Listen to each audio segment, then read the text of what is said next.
So again good evening எல்லாருக்குமே. Alternative கரண்டோட lecture 5ல நம்ம இருக்கோம், ரைட்டா? இதுதான் லாஸ்ட் லெக்சரா இருக்கும் கான்செப்டுக்கு. அதுல முதலா நீங்க கத்துக்க போறது wattless current. Wattless current, sir அது என்னங்க சார் வாட்லெஸ் கரண்ட்?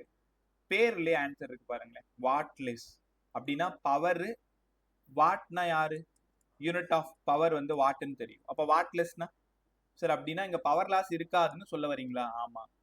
எங்கெல்லாம் ஆவரேஜ் பவர் ஜீரோவா இருக்கோ அங்க வர்ற கரண்ட் எல்லாம் wattless current. Average power zero வர்ற மாதிரி ஒரு 3 இடம் சொல்லுங்க. டக்குன்னு சொல்லு. ஏசி வித் ஆவரேஜ் பவர் எங்க ஜீரோ வரும்னு சொல்லி கொடுத்தேன். Inductor, capacitor, then LC. அழகா சொல்லிட்டீங்க, ரைட். சிஎஸ்ஆரின் good evening ma'am. Rohit good evening ma'am. Okay, so எங்கெல்லாம் ஆவரேஜ் பவர் ஜீரோ வருமோ அதெல்லாம் வாட்லெஸ் கரண்ட்னு தெரியும். அப்ப ஆவரேஜ் பவர் ஜீரோ வரணும்னா ஃபேஸ் ஆங்கிள் π/2 இருக்கணும். நல்லா கத்துக்கு. வாட்லெஸ் கரண்ட்னா எங்கெல்லாம் ஆவரேஜ் பவர் ஜீரோ வரணுமோ அதெல்லாம் வாட்லெஸ் கரண்ட். ஃபேஸ் ஆங்கிள் π/2 இருக்கணும். சார் நேத்து தான் கத்து கொடுத்தீங்க AC with L, AC with C, AC with LC. இது மூணுத்துலயும் ஃபேஸ் ஆங்கிள் π/2. ஸோ அப்போ இங்கே வர கரண்ட்லாம் வாட்லெஸ் கரண்ட்டா? அப்போ எங்களுக்கு ப்ரூஃப் கொடுங்களேன். இந்த டெரிவேஷன் ரொம்ப சின்ன டெரிவேஷன் தான், கண்டிப்பாக படிச்சு தான் ஆகணும். கவனமாக கவனி, ரொம்ப அழகாக சொல்லித்தரேன். இது எக்ஸ் ஆக்சிஸ். எக்ஸ் ஆக்சிஸ்ல ஆர்எம்எஸ் வேல்யூ ஆஃப் கரண்ட் இருக்குன்னு எடுத்துக்கோங்களேன். இந்த இடம் விஆர்எம்எஸ். சில புக்கில் இஆர்எம்எஸ் போட்டிருப்பாங்க, சில புக்கில் இப்படி எழுதியிருப்பாங்க, அதனால குழப்பிக்காது. இது கரண்ட், இது வோல்டேஜ். இந்த ஆங்கிள் தான் ஃபை. சார் ஃபை யாருங்க sir? Angle between VRMS and IRMS. Phase angle between VRMS and IRMS. திரும்பவும் சொல்றேன், ஃபை யாருன்னா phase angle between VRMS and IRMS. கத்துக்கிட்டீங்களா? ரைட். இந்த இடம் ஃபையா. இந்த IRMS ரெண்டு காம்போனண்டா பிரிக்கிறேன். ஒன்னு ஹரிசாண்டல் காம்போனன்ட், இன்னொன்னு வெர்டிக்கல் காம்போனன்ட். என்ன பண்றேன்னு பாருங்க. இந்த IRMS இங்க ஃபை இருக்கு, அதனால இந்த இடம் உங்க எல்லாருக்கும் நல்லா தெரியும், ஐஆர்எம்எஸ் காஸ் ஃபைன் ஆயிடும். ஏன்னா காலங்காலமா உனக்கு கத்து கொடுத்துட்டு இருக்கேன், எங்க ஆங்கிள் வருதோ அங்க காசு வரணும், எங்க ஆங்கிள் இல்லையோ அங்க சைன் வரணும். அப்போ இந்த டயக்ராம், ஒரே நிமிஷம், நான் தான் ஒரு சின்ன தப்பு பண்ணிட்டேன். இந்த லைன் இன்னும் கொஞ்சம் பர்பெண்டிகுலரா போட்டிருக்கணும். ஒரு நிமிஷம்.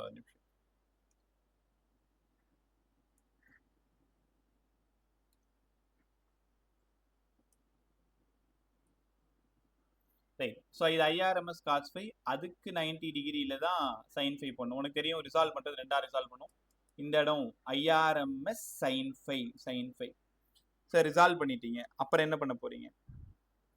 உனக்கு தெரியுமா, இந்த இடத்துல VRMS and IRMS cos phi, இவங்க ரெண்டு பேரும் ஒரே டைரக்ஷன்ல இருக்கிறதுனால அதோட ஃபை வேல்யூ 0. இந்த ஃபை வேற இல்ல, அது தீட்டான்னு கூட நீங்க எடுத்துக்கோங்க. விஆர்எம்எஸ் ஐஆர்எம்எஸ் காஸ் ஃபை ஒரே டைரக்ஷன், அதாவது parallel. இந்த வார்த்தை புரியுதா? IRMS cos phi is along the direction of VRMS. அதாவது ஐஆர்எம்எஸ் காஸ் ஃபை விஆர்எம்எஸ்க்கு பேரலலா இருக்கு. அப்ப ஃபை 0. ஐஆர்எம்எஸ் சைன் ஃபை எப்படிங்க சார் இருக்கு? ஐஆர்எம்எஸ் சைன் ஃபையும் விஆர்எம்எஸ்-ஓட ஃபேஸ் ஆங்கிள் π/2 செக் பண்ணுங்க. இந்த இடம் பாருங்க, π/2. விஆர்எம்எஸ் இங்க இருக்கு, ஐஆர்எம்எஸ் சைன் ஃபை இங்க இருக்கு. ஸோ அதனால இதோட ஃபேஸ் ஆங்கிள் π/2. ரைட். அப்ப ஹரிசாண்டல் காம்போனன்ட் தெரிஞ்சிருச்சு, வெர்டிகல் காம்போனன்ட் தெரிஞ்சிருச்சு, அவங்களுக்கான ஆங்கிளும் புரிஞ்சிருச்சு. இப்போ ஜென்ரலா ஆவரேஜ் பவருக்கு என்னப்பா ஃபார்முலா நேற்று சொல்லி கொடுத்தேன் சார்? ஒன்றும் இல்லை, விஆர்எம்எஸ் ஐஆர்எம்எஸ் காஸ் ஃபைன்னு கற்றுக் கொடுத்தீங்க, ரைட்டா? இப்போ இந்த காஸ் ஃபை டோருக்கு பாருங்க, மேலே இது 1ன்னு பேர் கொடுத்துக்கிறேன், இது 2ன்னு பேர் கொடுத்துக்கிறேன். இப்போ ஃபர்ஸ்ட் ஒன்னுக்கு ஈக்குவேஷன் எழுதுறேன், பொறுமையா பாரு. ஃபர்ஸ்ட் ஒன்னுக்கு விஆர்எம்எஸ்க்கு விஆர்எம்எஸ் தானே, ஐஆர்எம்எஸ்க்கு அங்க என்ன இருக்கு? IRMS cos phi. குழப்பிக்காத. விஆர்எம்எஸ் அதே டைரக்ஷன்ல ஐஆர்எம்எஸ்க்கு பதிலா எந்த காம்போனன்ட் இருக்கு? ஐஆர்எம்எஸ் காஸ் ஃபை இருக்கு. அப்ப ஐஆர்எம்எஸ் காஸ் ஃபை, இங்க ஒரு காஸ் ஃபை இருக்கு. கத்துக்கிட்டீங்களா? அடுத்த ஸ்டெப்ல விஆர்எம்எஸ் ஐஆர்எம்எஸ் காஸ் ஃபை இந்த ஃபையோட வேல்யூ தான் 0ன்னு கண்டுபிடிச்சோம். மேல பார்த்தோமே ஞாபகம் இல்ல, விஆர்எம்எஸும் ஐஆர்எம்எஸும் ஒரே ஐஆர்எம்எஸ் காஸ் ஃபையும் ஒரே டைரக்ஷன், அப்ப அதோட வேல்யூ 0. ரைட்டா, வேல்யூ 0. அப்ப 0வா இருக்கிறதுனால இங்க ஒரு காஸ் ஃபை மட்டும் வந்துடும். அப்ப ஆவரேஜ் பவர் வேணும்னா விஆர்எம்எஸ், இங்க ஐஆர்எம்எஸ் காஸ் 0 1ன்னு உனக்கு நல்லா தெரியும், இந்த இடம் காஸ் ஃபை. ஏன் சார் இந்த டெரிவேஷன் போட்டு இருக்கீங்க? இந்த இடத்துல average power not equal to 0 ஒத்துக்கிறீங்களா? பாருங்க வேல்யூஸ் இருக்கு பாரு, ஆவரேஜ் பவர் நாட் ஈக்குவல் 0. அப்ப கண்டிப்பா இந்த ஐஆர்எம்எஸ் காஸ் ஃபை ஷியரா வாட்லெஸ் கரண்டா இருக்க முடியாது, ஒத்துக்கிறீங்களா? அப்போ வாட்லெஸ் கரண்ட்னா யாருன்னு கேட்டா, சரி யாருன்னு இது வரைக்கும் எங்களுக்கு தெரியாது, ஆனா ஐஆர்எம்எஸ் காஸ் ஃபை, இந்த ஐஆர்எம்எஸ் காஸ் ஃபை வாட்லெஸ் கரண்டா இருக்க முடியாது. கரெக்டா? ஸோ உனக்கு புரியறதுக்காக இங்க எழுதி காட்டுறேன். ஐஆர்எம்எஸ் காஸ் ஃபை கண்டிப்பா வாட்லெஸ் கரண்டா இருக்க முடியாது, no wattless current. Right, IRMS cos phi wattless current இல்லைன்னு சொல்லிட்டீங்க. அடுத்தது செகண்ட் ஈக்குவேஷன் போயிடலாமா? இங்க வாங்க, இங்க ஐஆர்எம்எஸ் சைன் ஃபையும் விஆர்எம்எஸும் 90 டிகிரி இருக்கா? நல்லா பாரு எல்லாருமே, ஐஆர்எம்எஸ் சைன் ஃபையும் விஆர்எம்எஸும் 90 டிகிரி இருக்காப்ப. அப்போ இந்த இடத்துக்கு ஆவரேஜ் பவர் ஈக்குவேஷன் எழுதணும். ஆவரேஜ் பவர் வேணும்னா ஜென்ரலா விஆர்எம்எஸ் இந்த டாபிக் மட்டும் தான் கொஞ்சம் அப்படி லேசா ட்ரையா இருக்கிற மாதிரி ஸ்டார்ட் ஆகும், ஆனா ரொம்ப ஈஸி. கொஞ்சம் திரும்ப திரும்ப நல்லா பார்த்துக்கிட்டே வா, புரியலன்னா இன்னொரு டைம் கற்றுக் கொடுக்குறேன். ஏசி டைனமெல்லாம் போயிட்டா ரொம்ப ஈஸியாக முடிச்சிடலாம். So VRMS IRMS cos phi இது ஜென்ரல் ஈக்குவேஷன்.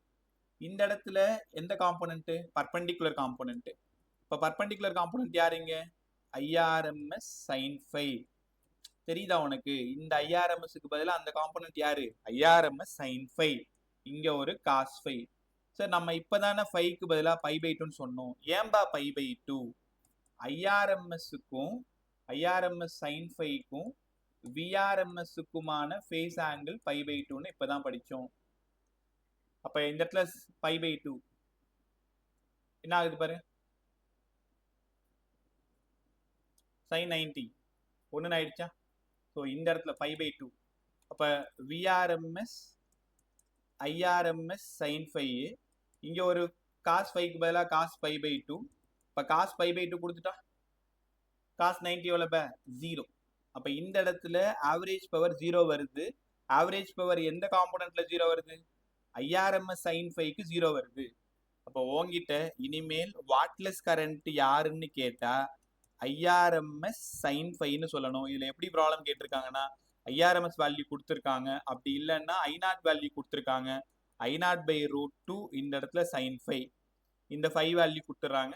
ஸோ அங்கிருந்து இங்கே வாட்லெஸ் கரண்ட்டை கண்டுபிடிக்கணும். ஸோ இந்த நிமிஷம் வாட்லெஸ் கரண்ட்னு யாருன்னு கேட்டால், so wattless current IRMS sine phi. சரி, இதுதான் வாட்லெஸ் கரண்ட்டு. அப்போ ஐஆர்எம்எஸ் காஸ் ஃபை வாட்லெஸ் கரண்ட்டா? இல்லை. என்ன காரணம்? ஐஆர்எம்எஸ் காஸ் ஃபைல average power not equal to 0 வருது, ஆனால் ஐஆர்எம்எஸ் சைன் ஃபைல ஆவரேஜ் பவர் 0ன்னு வருது. கற்றுக்கிட்டீங்களா? அதனால தான் இதை வாட்லெஸ் கரண்ட்னு கூப்பிடுறோம். பவர் லாஸ் இருக்கக்கூடாது, அதனால தான் இது வாட்லெஸ். இப்போ பவர் லாஸ் இருக்கக்கூடாதுன்றதுக்காக தான் டியூப் லைட்ல சோக் ஆயில் யூஸ் பண்றாங்கன்னு நான் நேற்றே சொல்லியிருந்தேன். ஏன்னா ஃபேஸ் ஆங்கிள் π/2. ஸோ π/2வா இருந்தால் ஆவரேஜ் பவர் கண்டிப்பாக 0வா தான் இருக்கும். ஓரளவு கற்றுக்கிட்டீங்களா? நல்லா இருந்துச்சா? ஒன்றும் இல்லை, ஐஆர்எம்எஸ்க்கும் விஆர்எம்எஸ்க்கும் ஆங்கிள் போட்டு ரிசால்வ் பண்ணிக்கோ. டயக்ராம் மட்டும் ஒரு டைம் போட்டு காமிச்சிரு. ஸோ இது எக்ஸ் ஆக்சிஸ்ல ஐஆர்எம்எஸ், ஏதோ ஒரு ஆங்கிளில் விஆர்எம்எஸ், இந்த ஐஆர்எம்எஸ் ரிசால்வ் பண்ணுறோம். ஒரு காம்போனன்ட்டு ஐஆர்எம்எஸ் காஸ் ஃபை, இன்னொரு காம்போனன்ட்டு ஐஆர்எம்எஸ் சைன் ஃபை. அவ்வளோதான். இதை நீங்கள் கரெக்டாக புரிஞ்சுக்கிட்டாலே 2 ஈக்குவேஷன் எழுதிடலாம். ஐஆர்எம்எஸ் காஸ் ஃபைல average power not equal to 0, IRMS sine ஃபைல ஆவரேஜ் பவர் 0. அதனால இந்த ஐஆர்எம்எஸ் சைன் ஃபையை தான் நம்ம வாட்லெஸ் கரண்ட்னு கூப்பிடணும். கற்றுக்கிட்டீங்களா? ரைட்.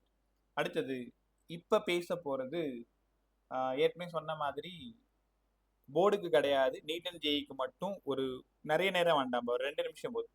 ஸோ ஒரு ஃபார்முலா எப்படி எழுதணும், அதுல இருந்து காம்ப்ளெக்ஸ் நம்பர் எப்படி கண்டுபிடிக்கணும், அவ்வளவுதான். ஒரே நிமிஷம்.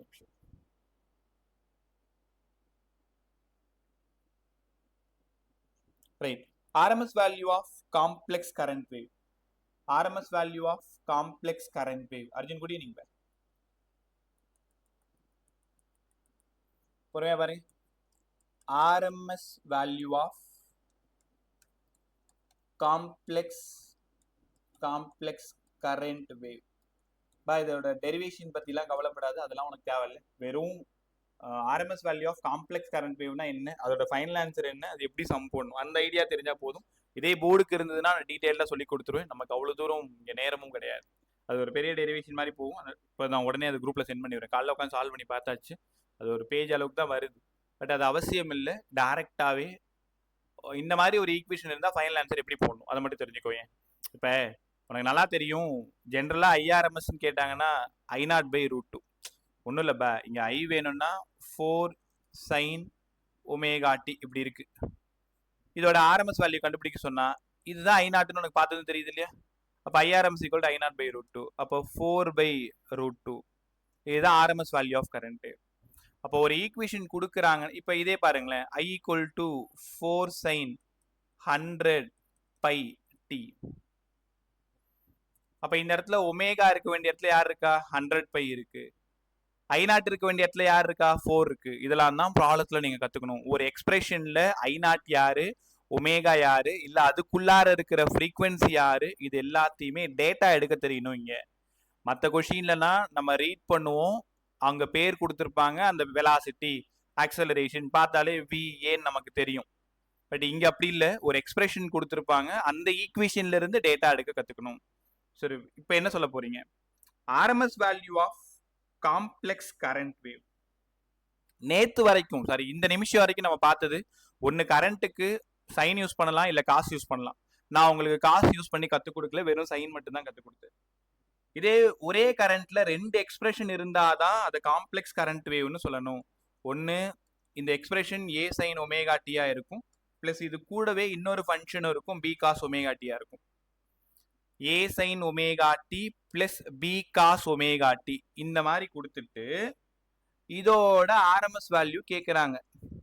இப்ப வெறும் A sin ωt இருந்தா நீ டக்குன்னு சொல்லிடுவ. எப்படி சொல்லுவ? சார் IRMS வேணும்னா I0/√2. அப்ப இந்த இடத்துல A/√2 கரெக்ட் தானே? இதான் I0/√2. இல்ல ஒருவேளை I வேணும்னா இந்த இடத்துல B cos ωt இருந்தா, B cos ωt இருந்தா என்ன பண்ணிடுவ? IRMS மட்டும் வேணும்னா B/√2ன்னு எழுதிடுவீங்க. தனித்தனியா இருந்தா இதுக்கு வேலையே கிடையாது. இந்த மாதிரி ஒரு சைன் ஃபங்க்ஷனும் ஒரு காஸ் ஃபங்க்ஷனும் இருந்தா ஐஆர்எம்எஸ் எப்படி கொண்டு வரணும் பார்த்துருவோமா? கவனமா கவனி. ஸோ இதோட ஆன்சர் டைரக்டா போட்டுறேன், அது எப்படி வந்ததுன்றதையும் சொல்லிடுறேன். பஸ் இப்போ லாஸ்டா JEE 2022ல சம் நம்பர் 30 நினைக்கிறேன். இந்த கொஷினை I1 sin ωt plus I2 cos ωt find the value of IRMS கரண்ட்னு கேட்டிருக்காங்க. அந்த I1 தான் நான் ஏபின்னு எடுத்திருக்கேன். நான் ரெஃபர் பண்ண புக்கில் ஏபின்னு தான் இருந்தது. அவங்க கொஷினை கேட்டது I1 and I2. ரைட்டா? இது எப்படி சால்வ் பண்ணுறது? இங்கே பாருங்களேன், இந்த ஃபார்முலா மட்டும் டேரெக்டாக படிச்சுக்கோ. ஐஆர்எம்எஸ் வேணும்னா ரூட் ஆஃப் ஃபர்ஸ்ட் ஒன்னோட ஆம்ப்ளிடியூடு மேக்ஸிமம் A இல்லை, அப்போ A/√2 whole square plus B/√2 whole square. அவ்வளோதான்.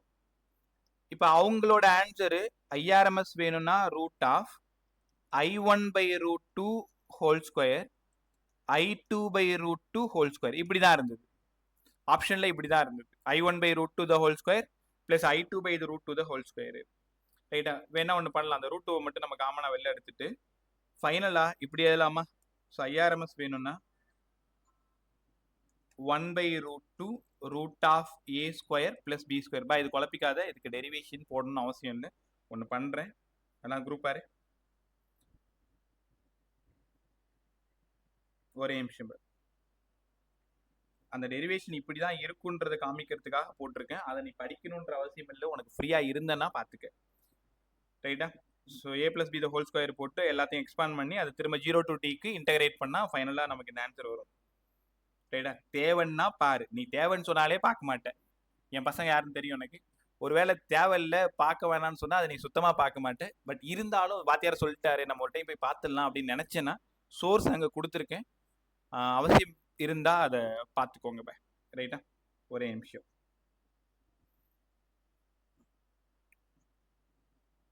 ஒரே நிமிஷம்.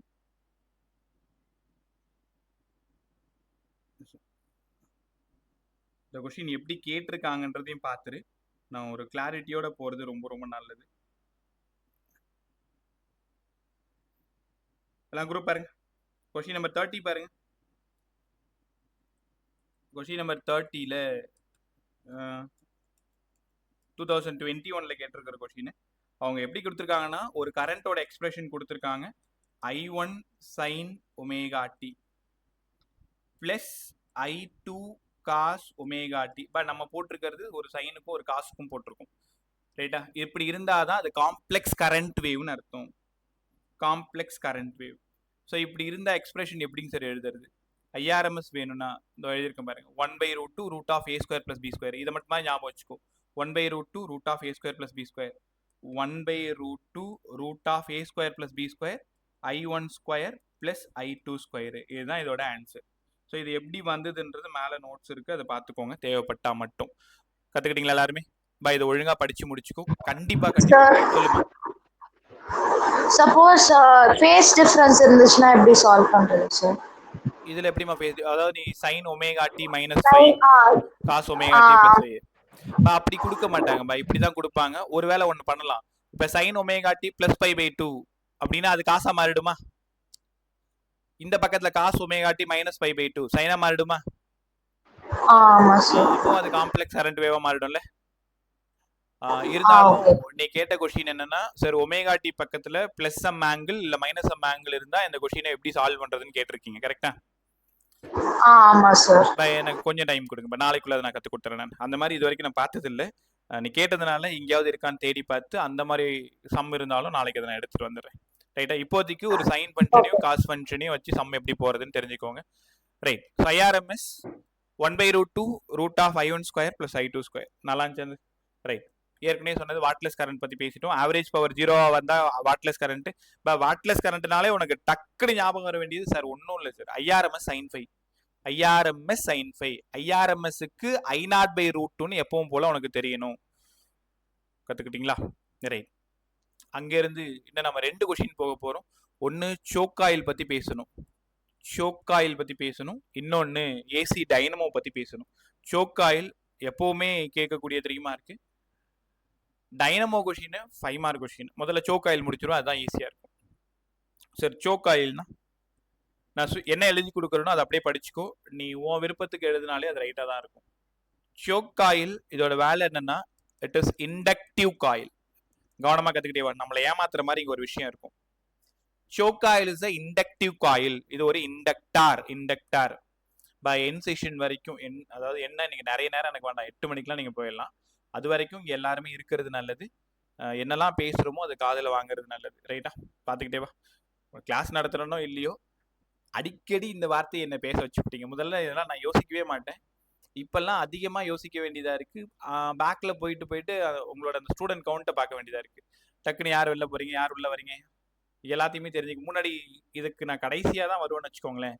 சமீபமா அதிகமா என்னோட யோசனை சிந்தனை எல்லாம் அங்கேயே இருக்கு. இதுல ரொம்ப பெருசா கவனம் செலுத்த முடியல.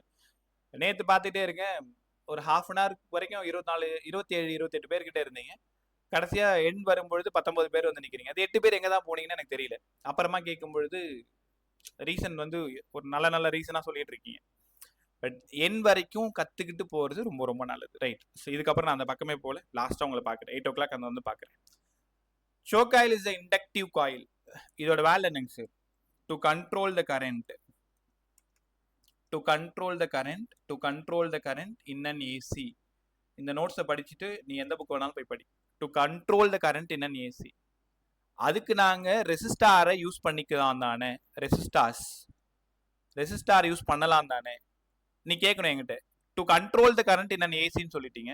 ஏசி கரண்ட்டை கண்ட்ரோல் பண்றதுக்கு தான் காலங்காலமா நம்மள்ட்ட ரெசிஸ்டார்னு ஒரு ஆள் இருக்கானே சார். ரெசிஸ்டாரை பயன்படுத்தக்கூடாது. ஏன் பயன்படுத்தக்கூடாது? According to Joule's law of heating படி ரெசிஸ்டார்ல enormous amount of heat develop ஆகும். அதனால அது சிஸ்டத்தை கொலாப்ஸ் பண்ணிடும். ஸோ அதனால சோக் காயில் தான் பயன்படுத்தணுமே தவிர ரெசிஸ்டாரை பயன்படுத்தக்கூடாது. காரணம் புரிஞ்சுக்கிட்டீங்களா? உங்கள்கிட்ட கேட்பாங்க, டியூப் லைட்ல ஏன் சோக் காயில் யூஸ் பண்றோம்? அதுக்கு பதிலாக ரெசிஸ்டார் யூஸ் பண்ணலாமே, ரெண்டும் ஒரு வேலையை தானே செய்யுது அப்படின்னு உங்க டீச்சர் உங்ககிட்ட கேட்டாங்க, இல்லை யாரோ கேட்குறாங்கன்னா நீ பதில் சொல்லணும். ஒரு ஃபிசிக்ஸ் படிச்சாலா ஷோக் ஆயில்ல ஹீட்டிங் ரொம்ப ஜாஸ்தியா இருக்காது, நெக்லேட் பண்ணிடும்.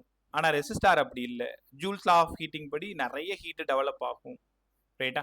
ஓகே, இங்க பாருங்களேன், என்கிட்ட இருக்கிறது ஒரு பியூர் சோக் ஆயில். பியூர்னா ஐடியல்னு ஒரு வார்த்தை படிச்சீங்க தானே, பியூர் சோக் ஆயில். நான் சோக் ஆயில் இனிமேல் யூஸ் பண்ணல, பியூர் இண்டக்டார்னு யூஸ் பண்றேன். பியூர் இண்டக்டாரோட ஃபையோட வேல்யூ எவ்வளோங்க? π/2. அப்ப ஆவரேஜ் பவர் வேணும்னா இப்பதான் சொல்லி கொடுத்தேன், விஆர்எம்எஸ் ஐஆர்எம்எஸ் காஸ் ஃபை. ஃபைக்கு பதிலாக π/2. சரி, அப்ப சோக் ஆயில் யூஸ் பண்ணா ஆவரேஜ் பவர் 0. அப்ப பவர் லாஸ் இருக்காது. உங்களால உணர முடியுதா? பவர் லாஸ் இருக்கக்கூடாது. ஒரு நல்ல எலக்ட்ரானிக் காம்பவுண்ட், எலக்ட்ரிக்கல் காம்பவுண்ட்ல பவர் லாஸ் இருக்கக்கூடாது. ஆவரேஜ் பவர் லாஸ் வந்து 0வா இருக்கிற மாதிரி பார்த்துக்கணும்.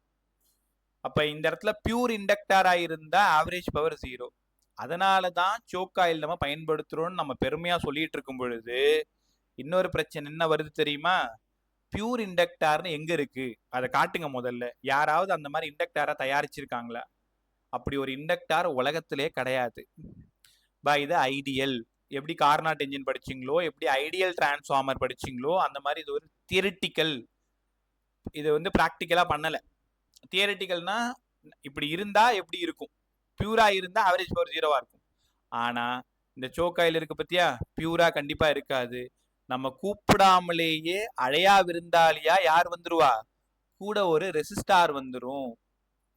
ஏன்னா என்கிட்ட இருக்கிறது பியூர் இண்டக்டார் கிடையாது, ஐடியல் இண்டக்டார் கிடையாது. அதுல கொஞ்சமா ரெசிஸ்டன்ஸ் ஆஃபர் ஆகும், அந்த ரெசிஸ்டன்ஸும் இங்க பக்கத்திலே ஒட்டிக்கும். அதனால இது பியூர் இண்டக்டார் சர்க்கியூட்னு சொல்லக்கூடாது. நீ யோசிச்சிருப்ப இந்நேரம் ஆர்எல் சர்க்கியூட்னு சொல்லணும். உங்களால புரிஞ்சிக்க முடியுதா? ஷோக் ஆயில்னா இவ்வளவுனா நீ நினைச்சிட்டு இருப்ப அது வந்து பியூர் இண்டக்டிவ், வெறும் எல் மட்டும்தான் சார் அங்க இருக்குன்னு நினைச்சிட்டு இருப்ப. ஆனா நம்மள கூப்பிடாமலேயே அங்க கொஞ்சமா ரெசிஸ்டன்ஸ் வந்து ஆஃபர் ஆயிட்டு இருக்கும். அப்ப இவ்வளோ நேரம் பியூர் இண்டக்டார் சர்க்கியூட்டா இருந்தது இந்த நிமிஷத்திலிருந்து ஆர்எல் சர்க்கியூட்டா மாறிடுச்சு. ஆர்எல் சர்க்கியூட்டா? அப்ப ஆவரேஜ் பவர் அங்க எப்படி போடுறது? முதல்ல ஆர்எல் சர்க்கியூட்டோட இசட் யாராவது சொல்லுங்க. ரூட் ஆஃப் வாய தர sir r² + xl². r² + xl². நல்லா சொன்னப்ப எக்ஸ்எல்லுக்கு பதிலா ஒமேகா எல் தேவைப்பட்டா ஒமேகா உடைச்சிட்டிங்கன்னா 2π/μl. ரைட்டா? ஓகே, இசட் சொல்லியாச்சு. ஆவரேஜ் பவருக்கான formula VRMS IRMS cos phi. இது ஆவரேஜ் பவர். 2 நாளா இந்த வார்த்தை தான் தூக்கத்துல கூட உங்களுக்கு காதுல விழுந்துட்டு இருக்கும்னு நினைக்கிறேன், கனவுலலாம் கூட வரும்னு நினைக்கிறேன். ஸோ விஆர்எம்எஸ் ஐஆர்எம்எஸ், ஐஆர்எம்எஸ்க்கு பதிலாக விஆர்எம்எஸ் பை இசட்னு நேற்றே பேசினேன். Cos phi r/z. காஸ் ஃபைக்கு பேர் என்ன வச்சோம்? Power factor. அதனால v²RMS r/z². சரிங்க சார், இதெல்லாம் புரிஞ்சிருச்சு. அப்போ சோக் ஆயிலோட ஆவரேஜ் பவர் இது வரைக்கும் நீங்க இந்த கொஸ்டின் எழுதணும். சோக் ஆயிலோட ஆவரேஜ் பவர் v²RMS × r. இது ஒரு ஆர்எல் சர்க்கியூட், அதனால r² + xl². இது வரைக்கும் இந்த டெரிவேஷனை நீங்க கொண்டு வரணும். ரைட்டா? சோக் ஆயில் ஒன்றும் பெரிய பிரமாதமான கொஸ்டின்லாம் ஒன்றும் இல்லை, ரொம்ப அழகா சொல்லலாம், ஒன்றும் இல்லை சார். இது ஒரு இண்டக்டிவ் காயில், என்னப்பா வேலை பண்ணுது? ஏசி கரண்ட்டை கண்ட்ரோல் பண்ணுது சார். ஏன் அதுக்கு ரெசிஸ்டாரே யூஸ் பண்ணியிருக்கலாமே? வேணாம், ஜூல்ஸ் லா ஆஃப் ஹீட்டிங் படி நிறைய ஹீட் ஆகும் சார். ஸோ அதுக்கு பதிலாக நம்ம சோக் ஆயிலே பயன்படுத்திக்கலாம். சோக் ஆயில் ஒரு பியூர் இண்டக்டாரா இருந்ததுன்னா ஆவரேஜ் பவர் 0. இந்த ஒரு காரணத்துக்காக தான் ரெசிஸ்டன்ஸை யூஸ் பண்ணாம சோக் ஆயில் யூஸ் பண்றாங்க. ஆனாலும் இந்த ரெசிஸ்டன்ஸ் இருக்கு பத்தியா, நம்ம கூப்பிடாமலே நம்மள்ட்ட வந்து ஒட்டிக்குது. அப்ப இவ்வளோ நேரம் பியூர் இண்டக்டிவ் சர்க்கியூட்டா இருந்தது இந்த நிமிஷத்திலிருந்து ஆர்எல் சர்க்கியூட்டா மாறிடுச்சு. ஆர்எல் சர்க்கியூட் உனக்கு நல்லா தெரியும். ஆர் வந்து ஹரிசான்லா இருக்கும், எல் வந்து மேல இருக்கும், எக்ஸ்எல் இங்க இருக்கும். அப்ப இந்த இடம் இசட்டா இருக்கும், இது ஃபையா இருக்கும். ஸோ நேற்றே தேவையான அளவுக்கு நிறைய படிச்சிட்டோம், திரும்ப அதே சொல்லி நான் போர் அடிக்கல. ஸோ இசட்டுக்கு பதிலாக √r² + xl². ஆவரேஜ் பவருக்கான formula VRMS IRMS cos phi. ஐஆர்எம்எஸ்க்கு பதிலாக வெறும் ரெசிஸ்டார் மட்டும் இருந்தா ஆர் போடணும்னு சொன்னேன், எல்லாரும் இருந்தா இசட் போடணும்னு சொன்னேன். யாருப்பா அந்த இசட்னு கேட்டா, சார் இம்படன்ஸு. இம்படன்ஸ்னா the resistance offered by the combination of resistor, inductor, capacitor, அதுதான் Z. Cos phi power factor, அதனால R by Z. P square RMS into R by Z square. ரைட்டா, இசட் ஸ்கொயருக்கு பதிலாக சால்வ் பண்ணால் அந்த சோக் காயில் கம்ப்ளீட் ஆகுது. திரும்பவும் சொல்கிறேன், சோக் காயில்னாலே நீ கண்ணை மூணா டக்குன்னு அது ஆர்எல்னு தான் இனிமேல் உனக்கு ஞாபகம் வரணும்.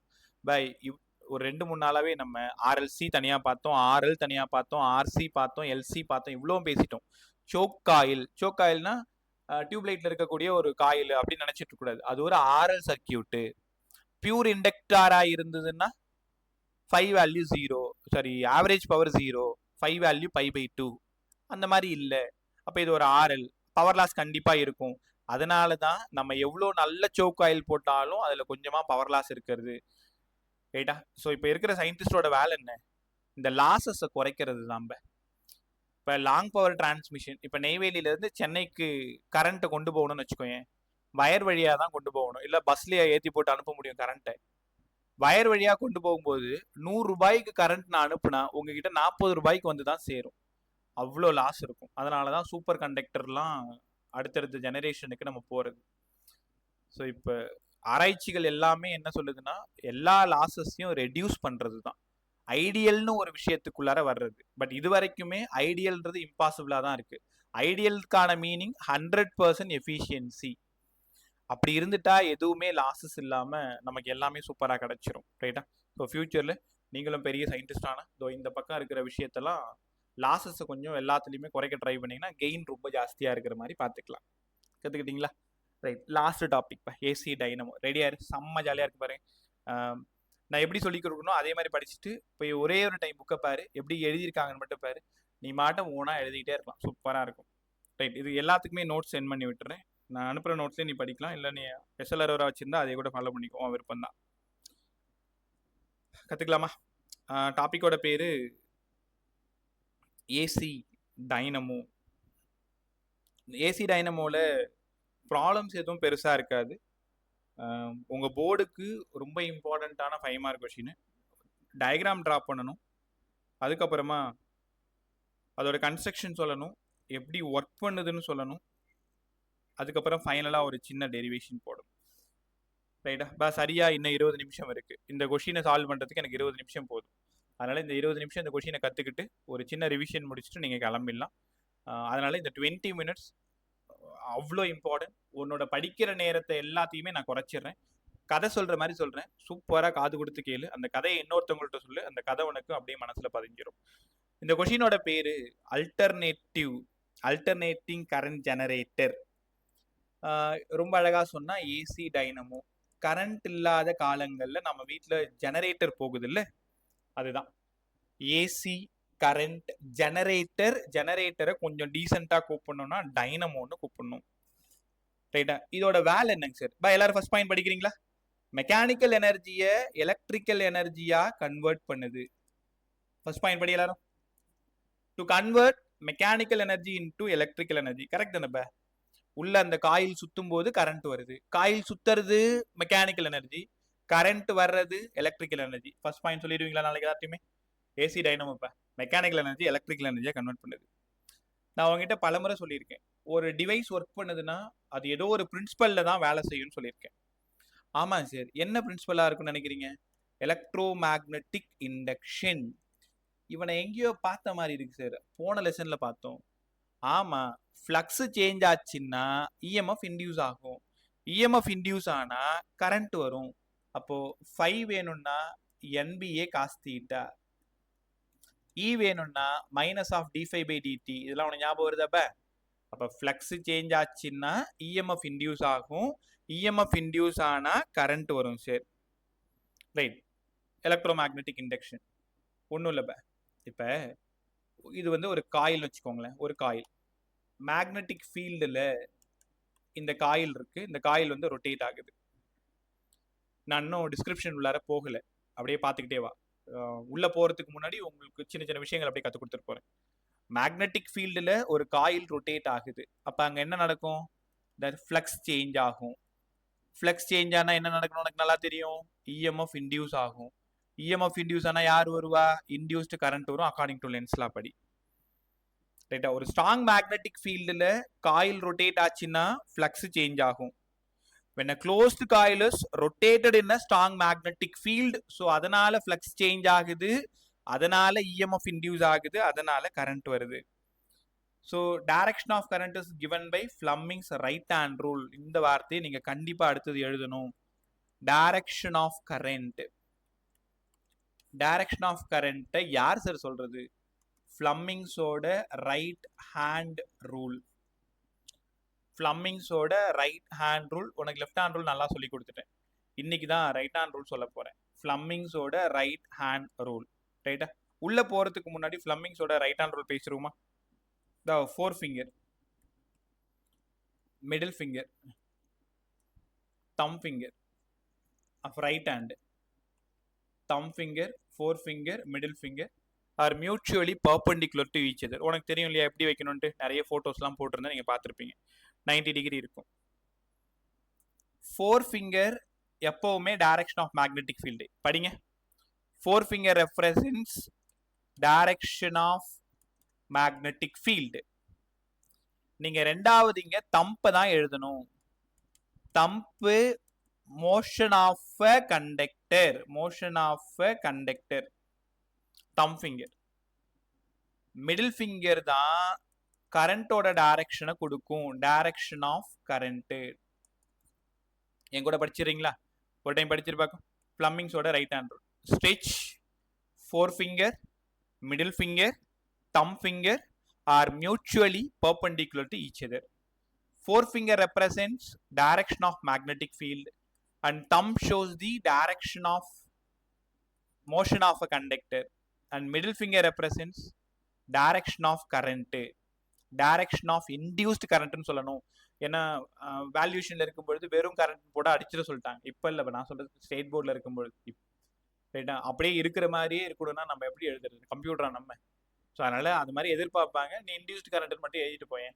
So direction of induced current. ரைட்டா? உனக்கு புரியுற மாதிரி இன்னும் அழகா சொல்லவா? உங்க ரைட் ஹேண்ட் பாருங்களேன். உங்க ரைட் ஹேண்ட்ல இந்த 3 ஃபிங்கரை பர்பெண்டிகுலரா வச்சுக்கோ. நான் சொல்ற மாதிரியே சொல்லி பழகு. சரி, மேக்னெட்டிக் ஃபீல்டுல காயில் சுத்துச்சுன்னா கரண்ட் வரும். ஒரு டைம் உனக்குள்ள சொல்லி பாரு. மேக்னெட்டிக் ஃபீல்டுல காயில் ரொட்டேட் ஆச்சுன்னா கரண்ட் வரும். Right hand rule. மேக்னெட்டிக் ஃபீல்டுல இப்ப கையை முடிக்கிங்க, ரைட் ஹேண்டை முடிக்கிங்க. எல்லாம் ரைட் ஹேண்டை முடிக்கும். மேக்னெட்டிக் ஃபீல்டுலன்னு சொல்லும் பொழுது ஃபோர் ஃபிங்கர் ஓப்பன் பண்ணு. ஓப்பன் பண்ணியா? காயில் சுத்தும் போதுன்னு சொன்னா தம் ஃபிங்கர் ஓப்பன் பண்ணுங்க. கரண்ட் வரும்னு சொல்லும் போது மிடில் ஃபிங்கர் ஓப்பன் பண்ணணும். மறக்கவே மாட்டேங்க. நான் சொல்லவா? க்ளோஸ் பண்ணிக்கோங்க. மேக்னெட்டிக் ஃபீல்டுல ஃபோர் ஃபிங்கர் ஓப்பன் பண்ணு. காயில் சுத்துச்சுன்னா தம்பு ஓப்பன் பண்ணு. கரண்ட் வரும், மிடில் ஓப்பன் பண்ணு. ரைட்டா? ஸோ மேக்னெட்டிக் ஃபீல்டுல காயில் சுத்துச்சுன்னா கரண்ட் வரும். உன் ரைட் ஹேண்ட்லேயே அதை முடிச்சிடலாம். பாருங்க, ஃபோர் ஃபிங்கரை வெளில விடுறீங்க மேக்னெட்டிக் ஃபீல்டுல, தம்பு ஓப்பன் பண்றீங்க, காயில் ரொட்டேட் ஆகுது, கரண்ட் வருது, மிடில் ஃபிங்கரை ஓப்பன் பண்றீங்க. ரைட்டா? ஸோ மேக்னெட்டிக் ஃபீல்டுல காயில் சுத்துச்சுன்னா கரண்ட் வரும். Fleming's-ஓட ரைட் ஹேண்ட் ரூல். அப்படியே லெஃப்ட் ஹேண்ட் பாருங்க. மேக்னெட்டிக் ஃபீல்டுல கரண்ட் போச்சுன்னா காயில் சுத்தும். அது மோட்டார் ரூல். தெரியுதா? லெஃப்ட் ஹேண்ட் ரூல்ல கரண்ட் கொடுத்தா மோட்டார் சுத்தும். ரைட் ஹேண்ட் ரூல்ல மோட்டார் சுத்துச்சுன்னா கரண்ட் வரும். அதான் ஜெனரேட்டர் ரூல். நல்லா ஞாபகம் வச்சுக்க. ஜெனரேட்டர் ரூலா இருந்தா கரண்ட் லாஸ்டா எழுதணும். மோட்டார் ரூலா இருந்ததுன்னா மோஷனை தான் லாஸ்டா எழுதணும். காயில் சுத்துறது தான் லாஸ்டா எழுதணும். ரைட்டா? குழப்பிக்க மாட்டல. ஸோ நாளைக்கு யாருக்காவது சொல்லி கொடுத்துரு. Four finger represents direction of magnetic field, thumb shows the motion of a conductor and middle finger direction of induced current. ரைட்டா? அடுத்தது ஒரே ஒரு டைம் லாஸ்டா. மேக்னெட்டிக் ஃபீல்டில் காயில் ரொட்டேட் ஆச்சுன்னா கரண்ட் வரும். படிச்சிட்டிங்களா? ஓகே. அடுத்தது சார் பிரின்சிபல் சொல்லிட்டீங்க, Fleming's-ஓட லெஃப்ட் ஹேண்ட் ரூலும் சொல்லிட்டீங்க. இந்த கன்ஸ்ட்ரக்ஷனை மட்டும் கொஞ்சம் அழகாக சொல்லிட்டு போங்களேன். டயக்ராம் பாருங்க. டயக்ராமில் இது ஒரு மேக்னெட், நார்த் போல் மேக்னெட். இது ஒரு மேக்னெட், சவுத் போல் மேக்னெட். இந்த மேக்னெட்டை நீங்கள் கான்கேவா இப்படி கூட போட்டுக்கலாம், ஓ விருப்பம் தான். ஹார்ட் ஷூ மேக்னெட் மாதிரி போட்டுக்கலாம். அப்போ நார்த் போல் சவுத் போல்ன்றது என்னன்னா ஃபீல்டு மேக்னெட், ரெண்டும் மேக்னெட். அப்போ உனக்கு நல்லா தெரியுது மேக்னெட்டிக் ஃபீல்ட் லைன் எப்படி இருக்கு, நார்த் டு சவுத் இருக்கா? அதாவது இங்க வரைய வேண்டியதை நான் இங்க வரைஞ்சி காமிச்சிருக்கேன். இந்த இடம் நார்த்து, இந்த இடம் சவுத்து. டயக்ராம் பாதியா பிரிச்சுக்கிறேன். இந்த இடத்துல ஒரு காயில் ஒன்று பிளேஸ் பண்ணிடுறேன். இந்த காயிலோட பேரு ஏபிசிடி. இது ரொம்ப அழகா சொல்லணும்னா ஆர்மெச்சூர். ஆர்மெச்சூர். ஸோ ஆர்மெச்சூர்ன்றது ஏபிசிடி. நீங்க அதை எப்படி ஸ்டார்ட் பண்ணணும்? ABCD is rectangular coil. ABCD rectangular coil. இதுல என்ன பண்ணிருப்பாங்கன்னா அந்த காயில்ல லார்ஜ் நம்பர் ஆஃப் டர்ன்ஸை வைன் பண்ணியிருப்பாங்க. ஒரு காப்பர் வயரால நிறைய வைன் பண்ணியிருப்பாங்க. கரெக்டா? நம்ம காயில் கட்டுறதுன்னு சொல்றோம்ல ஃபேன்ல எல்லாம், அதே தான் அது. Rectangular coil ABCD. இதுல large number of turn copper வயரை இதுல ஊன் பண்ணியிருப்பாங்க, வைன் பண்ணியிருப்பாங்க. இப்போ அதை என்னால் டயக்ராம் காட்ட முடியாது, நீங்க அதை புரிஞ்சுக்கோங்க. இந்த இடம் தான் இதோட ஆக்சிஸ், ஆக்சியல். இந்த இடம் 2 ரிங் வந்து பிளேஸ் ஆயிருக்கு. இந்த மாதிரி 2 ரிங், ரைட்டா? அகலமா 2 ரிங் போட்டு, இந்த ஃபர்ஸ்ட் ரிங்கு R1ன்னு எடுத்துக்கலாம், ரெண்டாவது ரிங்கு R2ன்னு எடுத்துக்கலாம். நான் எப்படி டயக்ராம் போட்டோம் அதே மாதிரி போட்டு. Second ring R2. ஃபர்ஸ்ட் ரிங்ல ஒரு பிரஷ் இருக்கு, அதான் B1. சார் பிரஷஸ் அப்படின்னா கரண்ட்டை கண்டக்ட் பண்றது, நீ நினைக்கிற மாதிரி இல்ல, பிரஷஸ். இந்த இடம் B2ன்னு இன்னொரு பிரஷ் இருக்கு. அப்ப ஏபிசிடின்றது armature or rectangular coil placed between poles of magnet. North சவுத்ன்றது என்னன்னா ரெண்டும் மேக்னெட்ஸ் ஸ்ட்ராங் மேக்னெட்டிக் ஃபீல்ட கொடுக்கறதுக்காக பவர்ஃபுல் எலக்ட்ரோ மேக்னெட்டிக்கை அங்க நான் பிளேஸ் பண்ணியிருக்கேன். R1 R2 யாருன்னா ஸ்லிப் ரிங்ஸ். Slip rings. இந்த ரிங் வந்து எங்க அட்டாச் ஆயிருக்கு அப்படின்னா ஆர்மெச்சூரோட ஆக்சிஸ்ல அட்டாச் ஆயிருக்கு. ஸ்லிப் ரிங் என்ன ஆச்சுன்னா அதை ரொட்டேட் பண்ணும்போது அதை ஹெல்ப் பண்றதுக்கு தான் ஸ்லிப் ரிங். B1 B2ன்றது என்னன்னா 2 கார்பன் பிரஷஸ். காதல் வாங்குறியா? B1 B2 2 carbon precious. அப்போ அவுட்புட் கரண்ட் எங்க வரும்னா B1 B2 இந்த பிரஷஸ்ல இருந்து தான் வரும். இங்க ஒரு பல்பு கனெக்ட் பண்ணீங்கன்னா அந்த பல்பு எப்போ க்ளோ ஆகும்? உனக்கு புரிஞ்சிருக்கும் சார். இந்த 2 மேக்னெட்டிக் நடுவில் இந்த காயில் ரொட்டேட் ஆகும்பொழுது ஃப்ளக்ஸ் சேஞ்ச் ஆகும்னு சொல்றீங்க. ஆமா. ஃப்ளக்ஸ் சேஞ்ச் ஆச்சுன்னா இஎம்எஃப் இன்டியூஸ் ஆகும். ஆமா. இஎம்எஃப் இன்டியூஸ் ஆனா கரண்ட் வரும். அந்த கரண்ட் B1 வழியா போயிட்டு B2 வழியா வந்துடும். அப்ப அதுக்கு நடுவில் நம்ம ஏதாவது ஒரு டிவைஸை கனெக்ட் பண்ணா அந்த டிவைஸ் க்ளோ ஆகும். பல்பா இருந்தா க்ளோ ஆகும். ரைட்டா? இது கன்ஸ்ட்ரக்ஷன். கன்ஸ்ட்ரக்ஷன்ல நீங்க 4 விஷயம் எழுதணும். ஃபர்ஸ்ட் ஆர்மெச்சூர்னு போட்டு ஒரு கதை எழுதணும். அடுத்தது ஃபீல்டு மேக்னெட். ஃபீல்டு மேக்னெட்னு போட்டு ஒரு கதை எழுதணும். மூணாவது ஸ்லிப் ரிங்ஸ். ஸ்லிப் ரிங்ஸ் நீங்க 10th படிச்சிருப்பீங்க. ஸ்பிளிட் ரிங்னு ஒன்று இருக்கும், ஸ்லிப் ரிங்னு ஒன்று இருக்கும். ஏசியில் ஸ்லிப் ரிங்ஸ், இதே டிசி ஜெனரேட்டரா இருந்தால் ஸ்பிளிட்னு அங்கே படிச்சுட்டு வந்திருப்பீங்க. நாலாவது கார்பன் பிரஷஸ். இந்த 4 டாப்பிக்கும் கொடுத்து நீங்கள் கன்ஸ்ட்ரக்ஷனை முடிக்கணும். கன்ஸ்ட்ரக்ஷன் முடிச்சாச்சா? ஒர்க்கிங் ரொம்ப சிம்பிள், ஈஸியாக முடிச்சுக்கலாம். இங்கே பாருங்க. இனிஷியலா உனக்கு புரியறதுக்காக காயில மட்டும் தனியாக போட்டுக்கிறேன். இப்படி இருக்கு காயில்னு வச்சுக்கோங்களேன். இந்த இடம் ஏ, இந்த இடம் பி, இந்த இடம் சி, இந்த இடம் டி. இந்த ஒர்க்கிங் மட்டும் நான் எப்படி எழுதி தரணும் அதே மாதிரி படிச்சுக்கோ. கிளாக் வைஸ்ல ரொட்டேட் ஆக போகுது. காயில் வந்து கிளாக் வைஸ்ல ரொட்டேட் ஆக போகுது. விருப்பம் ஆன்டி கிளாக் வைஸ்ல ரொட்டேட் பண்ணி இதில் நம்ம பேசலாம். கிளாக் வைஸ் ரொம்ப ஈஸியா இருக்கும். கிளாக் வைஸ்ல ரொட்டேட் ஆகும்போது எல்லாரும் இந்த ஆம் ஏபியை பாருங்க. ஆம் ஏபியை பாருங்க. ஆம் ஏபி கண்டிப்பா அப்வர்ட் வருமானு பாருங்க. ஃபர்ஸ்ட் ஆஃப் சைக்கிள்ல நீயே பாரு. இந்த நோட் இருக்குல்ல, உன்னோட ரெக்டாங்குலர் நோட் இருக்கு இல்லையா, அந்த நோட்ல லெஃப்ட் ஹேண்ட் ஏபின்னு எடுத்துக்கோ. அதை கிளாக் வைஸ் ரொட்டேட் பண்ணா இந்த ஏபி மேல வந்துருச்சா? அப்ப சிடி எங்க போச்சு? சிடி அப்படியே டவுன்வர்ட் போயிடும். AB moves upward, CD moves downward. Magnetic ஃபீல்டோட டைரக்ஷன் இங்க இருக்கு. யாராவது கரண்டோட டைரக்ஷன் சொல்ல முடியுமா? இதுல ஏ டு பியா, பி டு ஏவா? ஆம் ஏபில டைரக்ஷன் ஆஃப் கரண்ட். உங்களோட ரைட் ஹேண்ட் எடுத்துக்கோங்க. ரைட் ஹேண்ட்ல 4 ஃபிங்கர் இந்த மேக்னெட்டிக் ஃபீல்டுக்கு நேரா வை. 4 ஃபிங்கர் மேக்னெட்டிக் ஃபீல்டுக்கு நேரா வச்சியா? இப்போ அந்த ஏபின்றது ஸ்கிரீன்ல இருந்து வெளியில வருது. ஸ்கிரீன்ல இருந்து வெளியில வருதா? கொஞ்சம் கஷ்டமா தான் இருக்கும், கை வலிக்கிற மாதிரி இருக்கும் பாரு. So magnetic field right side போகுது 4 ஃபிங்கர். உன்னோட தம் ஃபிங்கர் அவுட்வர்டு, அதாவது ஸ்கிரீன்ல இருந்து உன்னை நோக்கி தம் ஃபிங்கர், உன் ஃபேஸ் பார்த்து தம் ஃபிங்கர் இருக்கணும். அப்ப மிடில் ஃபிங்கர் கீழ இருந்து மேல இருக்கா பாருங்க, ஏல இருந்து பிக்கு போதா பாருங்க. ஏன்னா இந்த ஏபி மூவ்ஸ் அப்வர்ட். அப்வர்ட் என்ன அர்த்தம்? உன்னை நோக்கி வருதுன்னு அர்த்தம். அப்ப ஆர்ம் ஏபியில direction of current A to B, arm ஏபியில direction of current A to B. அதே ஆர்ம் சிடியில direction of current C to D. வேணா வச்சு பாருங்க மேக்னெட்டிக் ஃபீல்டோட டைரக்ஷன். இப்போ உன் தம்ப் வந்து ஸ்கிரீனுக்குள்ள போற மாதிரி போகணும். உன்னோட தம்பு ஸ்கிரீனுக்குள்ளார போகணும். உன்னோட 4 ஃபிங்கர் ரைட் சைட்ல இருக்கணும். தம்பு ஸ்கிரீனுக்குள்ளார போகணும். அப்ப மிடில் ஃபிங்கர் மேல இருந்து கீழே இறங்குதா, சி டு டி வந்துருச்சா, ரைட். இது பாதி கொஸ்டின் முடிஞ்சு போச்சு. அப்படியே படிங்க முதல்ல. சார் முதல்ல காயில் கிளாக் வைஸ்ல ரொட்டேட் ஆகுது, ஏபி அப்வர்ட் போகுது, சிடி டவுன்வர்ட் போகுது. அக்கார்டிங் டு ஃபிளமிங்ஸோட ரைட் ஹேண்ட் ரூல் படி ஆர்ம் ஏபியில direction of current A to B, arm சிடியில direction of current C to D, overall current ABCD. அப்போ ஓவரால் பார்த்தா தெரியும், ஏல இருந்து பி, பில இருந்து சி, சில இருந்து டி, டில இருந்து ஏ. முடிஞ்சா இங்க வாங்களேன், இதுதான் ரொம்ப இம்பார்ட்டன்ட். அப்ப கரண்ட் ஏல இருந்து பி போயிட்டு சில இருந்து டி வந்து நேரா இங்க இறங்கி ரிங் R1ல போயிட்டு B1 பிரஷ் வழியா B2க்கு போகுது. அப்ப B1 taken as positive, B2 taken as negative. அப்ப என்ன கத்துக்கிறீங்கன்னா, டியூரிங் ஃபர்ஸ்ட் ஆஃப் சைக்கிள்ல B1 பாசிட்டிவா இருக்கு, B2 நெகட்டிவா இருக்கு. ஸோ கரண்ட் பிரஷ் B1ல இருந்து பிரஷ் B2க்கு ஃப்ளோ ஆகுதுன்னு எழுதணும் கண்டிப்பா லாஸ்ட் லைனா. இது during first half cycle.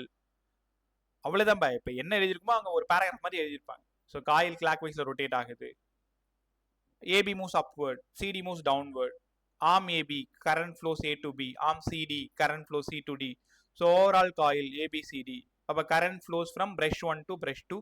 So brush 1 with relative B2க்கு பாசிட்டிவ், B2 நெகட்டிவ். அதனால எப்பவுமே உனக்கு தெரியும் கரண்ட் B1ல இருந்து B2க்கு தான் போகும். கத்துக்கிட்டீங்களா? ஈஸியா இருந்ததா? ஓகே, ஒரே நிமிஷம் பாருங்க. சொல்லுமா சார் அது என்ன சொன்னீங்க சார்? பிரஷ் 1 B1மா, B1னா பிரஷ் ஃபர்ஸ்ட் பிரஷ்ல இருந்து செகண்ட் பிரஷ்க்கு கரண்ட் போகும்னு சொன்னேன். பிரஷஸ் கார்பன் பிரஷஸ் ஸ்லிப் ரிங்கோட அட்டாச் பண்ணிருப்பாங்க. அதோட வேலை என்னன்னா, ஜெனரேட் ஆகக்கூடிய கரண்ட்டை வெளியில கொண்டு வரது தான் அதோட பிரஷஸோட வேலை. ரைட்டா? அந்த டிவைஸோட பேரு பிரஷஸ். கத்துக்கிட்டியா? ஒண்ணு இல்ல, இது ரெண்டுமே 2 கார்பன் பிரஷஸ், B1 B2ன்னு பேரு. ஸ்டேஷனரியா தான் இருக்கும், அது ஆடாது அசையாது. ஸ்லிப் ரிங்ல அட்டாச் பண்ணி வச்சிருப்பாங்க. எக்ஸ்டர்னல் சர்க்கியூட்ல கனெக்ட் பண்றதுக்கு இந்த பிரஷஸ் யூஸ் ஆகுது. கத்துக்கிட்டீங்களா? ரைட். இது அப்படியே பாருங்களேன். இது அப்படியே மாத்தி எழுதுனா கொஸ்டின் முடிச்சிடலாம். During second of cycle AB moves downward, CD moves upward. According to Fleming right hand rule, arm AB B to A, arm CD D to C. இப்போ இந்த B2 பாசிட்டிவ் ஆயிடும், B1 நெகட்டிவ் ஆயிடும். Second half சைக்கிள்ல B2 positive, B1 negative. அப்ப ஆப்போசிட்ல wave flow ஆகும். தோ போட்டு காட்டுறேன். செகண்ட் ஆஃப் எழுதுவோமா? During second of cycle AB moves downward, அப்படியே உல்டாவா எழுதுங்க. இப்ப CD moves upward. அப்ப கரண்ட் ஆர்ம் ஏபில current flows B to A, arm சிடில கரண்ட் ஃப்ளோஸ் பை ஒரு 10 மினிட்ஸ் போயிடலாம். நல்லா கத்துக்கிட்டே வா. லாஸ்டா ஒரு டெரிவேஷன் வேற போகணும், ஒரு 5 ஸ்டெப் மட்டும் வரும், அதை மட்டும் பார்த்துட்டு போயிடும். Arm CD D to C. Overall DCBA ஒத்துக்கிறீங்களா? ரிவர்ஸ்ல கரண்ட் போயிருப்பாரு. Overall DCBA. இப்போ ஓவரால் DCBAனா இப்ப பிரஷ் B2 இருக்கு இல்லையா, பிரஷ் B2 வந்து பாசிட்டிவா மாறி பிரஷ் B1 வந்து நெகட்டிவா மாறும். கரண்ட் ஃப்ளோஸ் B2ல இருந்து B1. அதனால தான்பா ஏசி ஃபர்ஸ்ட் ஆஃப் சைக்கிள்ல பாசிட்டிவாகவும் செகண்ட் ஆஃப் சைக்கிள் நெகட்டிவாகவும் இருக்கு. ஸோ அடுத்தது பாசிட்டிவ், அடுத்தது நெகட்டிவ். இப்போ புரியுதா உங்களுக்கு? ஏன்னா B1ல இருந்து B2 பாசிட்டிவ் ஆஃப் சைக்கிள், B2ல இருந்து B1 நெகட்டிவ் ஆஃப் சைக்கிள். திரும்ப அடுத்த ரொட்டேஷன், அடுத்த ரொட்டேஷன், அடுத்த ரொட்டேஷன், அடுத்த ரொட்டேஷன். இதுதான் ஏசி. அப்ப ஏசி ஜெனரேட்டர்ல இருந்து வர கரண்ட் தான் ஏசின்னு கத்துக்கிட்டீங்களா? ஒரு டக்குன்னு ஃபாஸ்டா படிச்சுட்டு வந்துடுறீங்களா கூடவே? ஏசி டைனமோ இதோட வேலை என்ன? மெக்கானிக்கல் எனர்ஜி எலக்ட்ரிக்கல் எனர்ஜியா மாத்துது. இதோட பிரின்சிபல் என்ன? Electromagnetic induction. எலக்ட்ரோமேக்னெட்டிக் இண்டக்ஷன்னா there is change in flux associated with the coil, EMF is induced. அதனால induced current வரும். கன்ஸ்ட்ரக்ஷன் டைரக்ஷன் ஆஃப் கரண்ட் யார் கொடுக்குறா? ஃபிளமிங்ஸோட right hand rule. Right hand rule சொல்ல சொன்னா சார் ஒன்றும் இல்லை, மேக்னெட்டிக் ஃபீல்டில் காயில் சுத்துச்சுன்னா கரண்ட் வரும். மேக்னெட்டிக் ஃபீல்டு 4 ஃபிங்கரு, காயில் சுத்துச்சுன்னா தம் ஃபிங்கரு, கரண்ட் வரும் மிடில் ஃபிங்கர். சொல்லி பழகு, தப்பு பண்ண மாட்டேன். ஆர்டர் மாற்றி எழுதிடாது. நான் கரெக்டாக தான் சார் எழுதுறேன். ஃபர்ஸ்ட் 4 ஃபிங்கர் எழுதிட்டேன், ரெண்டாவது மிடில் ஃபிங்கர் எழுதிட்டேன், மூணாவதான் தம்ப் எழுதுனேன், அடிச்சு போட்டுருவாங்க. என்ன நடக்கணும்? மேக்னெட்டிக் ஃபீல்டில் தான் காயில் சுத்தணும். அப்போ 4 ஃபிங்கர் தான் ஃபர்ஸ்ட் எழுதணும், தம் ஃபிங்கர் ரெண்டாவது எழுதணும், லாஸ்டா வர்ற ரிசல்ட் தான் மூணாவது எழுதணும். அப்ப மேக்னெட்டிக் ஃபீல்டில் காயில் சுத்துச்சுன்னா கரண்ட் வரும். ரைட்டா? அடுத்தது கன்ஸ்ட்ரக்ஷன் 4 பேரை பத்தி சொல்லணும். ஆர்மேச்சர் யாருன்னு சொல்லணும். ஏபிசிடி ரெக்டாங்குலர் காயில், அதுல காப்பர் வயர் வந்து இன்சுலேட் பண்ணி வைன் பண்ணி வச்சிருப்போம். அந்த ஒட்டுமொத்த டிவைஸை நான் ஆர்மேச்சர்னு கூப்பிடுறேன். ஒன்றும் இல்லை, நம்ம ஃபேனை உடச்சு பார்த்தாலே தெரியும், அதில் தான் ஆர்மேச்சர் இருக்கும், அது மேலே காயில் கட்டி வச்சிருப்பாங்க. ஃபீல்டு மேக்னெட், அங்கே 2 மேக்னெட் இருக்கும், strong electromagnet. Magnetic field north போல்ல இருந்து சவுத் போல் கொடுக்கும். ஸ்லிப் ரிங்ஸ் 2 ரிங் இருக்கும். இந்த இது பேர் என்ன சொன்னேன், ஐயோ மறந்துட்டேன், இந்த காயிலோட ஆக்சியல். ஸோ இந்த ஆக்சில் ரொட்டேட் ஆகிறதுக்கு இந்த R1 R2 slip rings help பண்ணுது. பிரஷஸ் B1 B2 ஸ்லிப் ரிங்ல ஸ்டேஷனரியா அட்டாச் பண்ணி வச்சிருப்பாங்க. எக்ஸ்டர்னல் சர்க்கியூட்ல கரண்ட்டை கொண்டு போறதுக்கு யூஸ் ஆகுது. So during first half cycle clockwise, AB upward, BCD downward. ஃப்ளமிங்ஸோட ரைட் ஹேண்ட் ரூல் படி டோட்டலாக ஏபிசிடி B1ல இருந்து B2. செகண்ட் ஆஃப் சைக்கிளில் ஏபி டவுன்வர்ட், சிடி அப்வர்ட். மாற்றி எழுதிடாத, கிளாக் வைஸில் சொல்லி கொடுத்துருக்கேன். நீ ஆன்டி கிளாக் வைஸில் எழுதுனா மாற்றி எழுதணும் எல்லாத்தையுமே, அதனால குழப்பிக்காத, ஒன்றை மட்டும் படிச்சுக்கோ.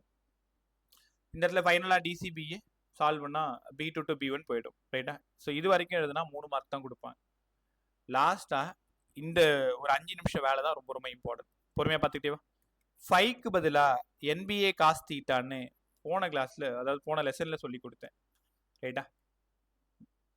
ஈக்கு பதிலாக மைனஸ் ஆஃப் d5/dt, தீட்டாவுக்கு பதிலாக ஒமேகா டி.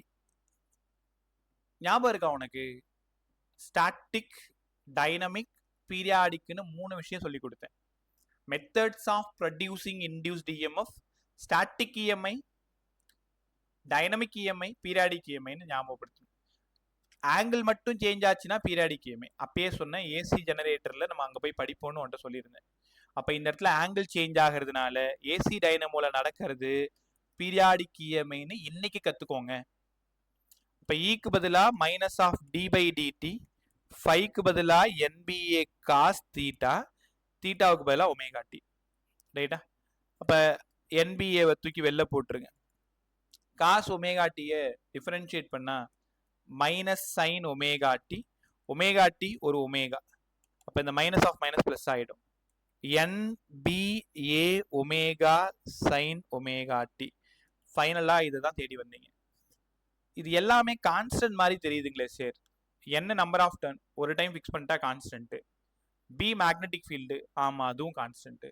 ஏ ஏரியா ஒரு டைம் ஃபிக்ஸ் பண்ணிட்டா அதே ஏரியா தான். ஆங்குலர் வெலாசிட்டி ஒரு டைம் இந்த வெலாசிட்டி தான் நீ சுத்தணும்னு சொல்லிட்டு அதுவும் மாறாது. அப்போ இது எல்லாத்தையும் சேர்த்து நம்ம ஒரே ஒரு பேராக கொடுத்துடலாமா? அதுதான் E0. E0 sine omega T. இந்த E0 வேற யாரும் இல்லை, மேக்சிமம் EMF. இது சில புக்கில் V0 யூஸ் பண்ணியிருப்பாங்க, இல்லை இந்த E0 யூஸ் பண்ணியிருப்பாங்க, குழப்பிக்காத. E0னாலே NBA ஒமேகா, மறந்துடாத. இது ஏகப்பட்ட சம் நாளைக்கு போட போகிறோம் நம்ம. NBA omega. உன்கிட்ட கேட்குறேன், பீரியாடிக்கில் மேக்சிமம் EMF ஃபார்முலா சொல்லுங்க பாருன்னா NBA ஒமேகா E0. அப்போ ஈக்கு பதிலாக E0 சைன் ஒமேகா டி. இந்த ஏசி ஜெனரேட்டரோட final equation. Induced EMF E0 sine omega T. இதே இன்டியூஸ்டு கரண்ட் கேட்டாங்கன்னா E0/R சைன் ஒமேகா டி. உனக்கு தெரியும் தானே? இப்போ கரண்ட் வேணும்னா பை ரெசிஸ்டன்ஸ் போட்டால் முடிஞ்சிருச்சு. E0/R. இந்த E0/R தான் உன்கிட்ட கொஞ்ச நாளாக பேசிட்டு இருக்கேன், I0 சைன் ஒமேகா டின்னு பேசிட்டு இருக்கேன். ரைட்டா? இது இன்டியூஸ்டு கரண்ட் கேட்டாங்கன்னா, இது இன்டியூஸ்டு EMF கேட்டாங்கன்னா. ஒரே நிமிஷம் இங்கே என்ன பாரு எல்லாரும். ஈக்கு பதிலாக E0 சைன் ஒமேகா டி. ஒன்றும் இல்லை, ஒமேகா டி 0ன்னு கூட, omega T π/2, omega T pi, omega T 3π/2, omega T 2π. 0ன்னு கொடுத்தா 0, 19 கொடுத்தா மேக்ஸிமம், 180 0, நெகட்டிவ் மேக்ஸிமம், அகைன் 0. பாரு, 0க்கு 0, π/2, பை, 3π/2, 2π. மேக்ஸிமம் போயிடுதா? அகைன் 0க்கு வருதா? So again maximum again 0. இங்கே பாருங்க 0க்கு 0 ஒத்துக்கிறியா? அப்போ ஒமேகா டி 0வா இருக்கும் பொழுது இன்டியூஸ்ட் EMF 0, π/2வா இருக்கும் பொழுது மேக்ஸிமம், பையா இருக்கும் பொழுது 0, 3π/2 நெகட்டிவ் மேக்ஸிமம் மைனஸ் E0, இந்த இடம் பிளஸ் E0, மேக்ஸிமம் அப்படின்னா ஆம்ப்ளிடியூடு 2πக்கு 0. இது வரைக்கும் நீங்கள் ஏசி ஜெனரேட்டரை எழுதணும். இப்போ ஏசி ஜெனரேட்டரோட பிரின்சிபல் சொல்லணும், என்ன வேலை பண்ணுதுன்னு சொல்லணும், கன்ஸ்ட்ரக்ஷன் சொல்லணும், ஃபைனலாக 5லேருந்து லாஸ்ட்டாக இ வரைக்கும் வரணும். E0 sin omega D. அதே மாதிரி E0 நல்லா ஞாபகம் வச்சுக்கணும், NBA ஒமேகா. இதுலேயும் ஒரு சின்ன வேலை இருக்குது நமக்கு, ஒரு நிமிஷத்து வேலை தான். 5க்கு பதிலாக NBA காஸ் தீட்டான்னு சொல்லி கொடுத்தேன்ல, தீட்டா 0ன்னா காஸ் 0 1, அப்போ 5 மேக்ஸிமம். அப்போ 5/0க்கு NBAன்னு சொல்லலாமா? உங்களோட புத்திசாலித்தனம் எப்படி இருக்கணும்னா டக்கு டக்குன்னு ஈக்குவேஷனை மாற்ற கற்றுக்கணும். என்னடா அது நம்ம படிக்கலையே அப்படிலாம் யோசிச்சுன்னு இருக்கக்கூடாது. அந்த நேரத்தில் இன்ஸ்டன்டேனியஸாக இது எங்கேருந்து வரும் எங்கேருந்து வரும் எங்கேருந்து வரும் அப்படியே கடன்னு யோசிச்சு அப்படி இங்கே ஓடியாந்துடணும். அப்போ 5/0க்கு பதிலாக NBA இதை உடச்சிருங்க. இப்படி எழுதலாமா பாருங்க, E0 = 5/0 ஒமேகான்னு கூட எழுதலாம் தானே. சம்முக்காக இதை மாற்றிக்கணும். ஒருவேளை ஒமேகா கேட்டாங்கன்னா E0/5/0ன்னு எழுதிக்கோ, 5/0 கேட்டாங்கன்னா E0 ஒமேகான்னு மாற்றிக்கோங்க. அப்போ E0 வேணும்னா 5/0 ஒமேகான்னு தெரியணும். எல்லாம் மனப்பாடம் பண்ணிட்டு கூடாது. இதை பார்த்ததும் உனக்கு அடுத்தடுத்த ஈக்குவேஷன் மூளைக்குள்ளாரே ஓடிட்டு இருக்கணும். ரைட்டா? ரைட். ஸோ இந்த லெசனை அவ்வளோ அற்புதமாக கம்ப்ளீட் பண்ணியிருக்கோம். எல்லா விஷயத்தையுமே பேசியிருக்கேன், ஈவன் ஒரு சின்ன விஷயம் கூட விடலை. எல்சி ஆசிலேஷன் 4 வருஷமாக அதை தூக்கிட்டாங்க, அது தெரியாத நேற்று அவ்வளோ பில்டப் கொடுத்துட்டேன். நானும் உட்காந்து எல்சி ஆசிலேஷன் ஃபைனல் ஈக்குவேஷன் மட்டும் போட்டுட்டு இருப்போம். எஸ்எல்ஆர் அவர்கள் ஒரு பெரிய டெரிவேஷன், சரி இதையும் நம்ம பசங்களுக்கு பிரமாதமாக கற்றுக் கொடுத்துருவோம், அவங்க எங்கேயும் போய் எதுவும் கேட்கக்கூடாது, நம்ம இருக்கிற தைரியம் அவங்களுக்கு ஜாஸ்தி இருக்கணுமேன்றதுக்காக உட்காந்து வேலை செஞ்சா, அப்புறம் தான் நைட்டு பவன் டெக்ஸ்ட் பண்ணியிருந்தான், சார் அதை தூக்கிட்டாங்க அப்படின்ட்டு. அப்புறம் தான் ஓடி போய் பார்த்தா ஆமாம் தூக்கிட்டாங்க அப்படின்ட்டு. ரைட்டா? ஸோ Q ஃபேக்டர் பார்த்துக்கோ, 1/r√L/c. Q ஃபேக்டர்ன்றது ஜஸ்ட் நம்பர் 10 to 100 இருக்கும். ஒரு முக்கியமான வேலை. இப்போது சம் நம்பர் 1 ஒன்றும் இல்லை, ஐடியா மட்டும் சொல்ல நீங்கள் போயிடலாம். உங்களுக்கு ஒரு குரூப்பில் ஒரு நோட்ஸ் போட்டிருக்கேன் பாருங்களேன். ஒரே நிமிஷம். இப்போ ஒன் டைம் நிறைய வேஸ்ட் பண்ணல, ஓடிடலாம். ஏசி ப்ரீவியஸ் ப்ராப்ளம் இருக்கு இல்லையா, அதில் கொஷின் நம்பர் 1 வந்து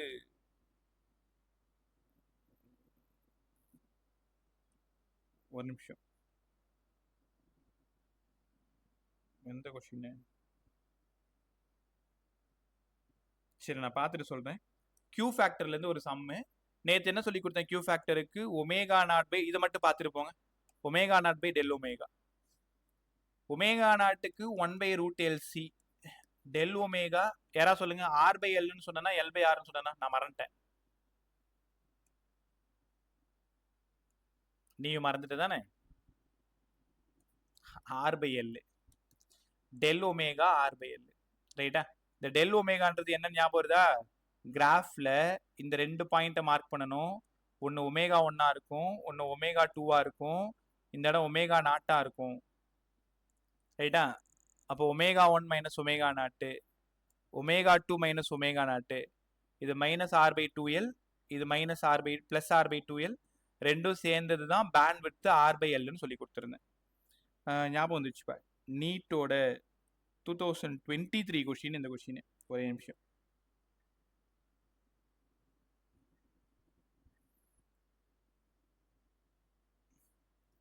ரைட், ஹானஸ்டாக ட்ரை பண்ணுங்க. சம் நம்பர் 23 தெரிஞ்சதுன்னா சால்வ் பண்ணு, இல்லைனா நான் சால்வ் பண்ணி காமிக்கிறேன் நாளைக்கு. ஏன்னா Q ஃபேக்டர் படிக்க வேணாம்னு நினச்சிடாத, Q ஃபேக்டர் இருக்குன்னு சொல்கிறதுக்கு தான் இந்த கொஷின் நம்பர் 23 உங்ககிட்ட சொல்கிறேன். ரைட்டா? கொஷின் நம்பர் 23 போட்டிருக்கேன், ட்ரை பண்ணிப்பாரு. இதே ஐடியா தான், இந்த ஐடியாவில் சால்வ் பண்ணணும். Q = ω0/del ஒமேகாவில். கற்றுக்கிட்டீங்களா?